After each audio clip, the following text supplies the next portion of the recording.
Today, we're going to talk about rotary cutter safety.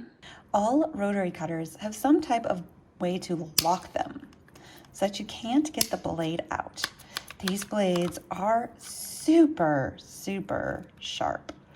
So always be sure to lock it when you're done so that you don't cut yourself or someone else doesn't come in or a pet doesn't come in and pick it up and accidentally cut themselves.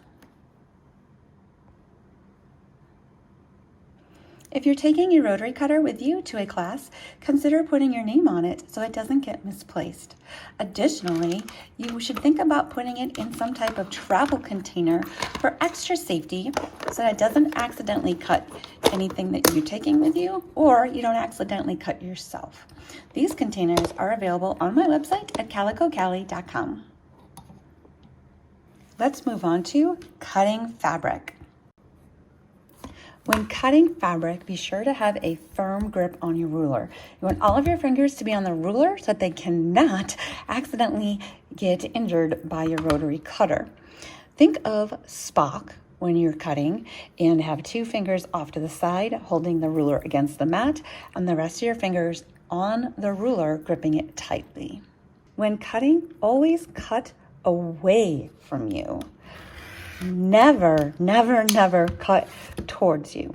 There's too much of a chance that you could slip and the cutter could hit you in the belly or your arms or any other place. So always when you cut away from you. And I have a habit of as soon as I'm done with that cut, I lock the rotary cutter. That way I never accidentally put it down and walk away with it unlocked. Thanks for watching. I'm Kat with Calico Cali Designs. If you like this video, be sure to give it a thumbs up. Subscribe to my page so you don't miss out on any of our upcoming fun tutorials. And please visit our website, calicocali.com.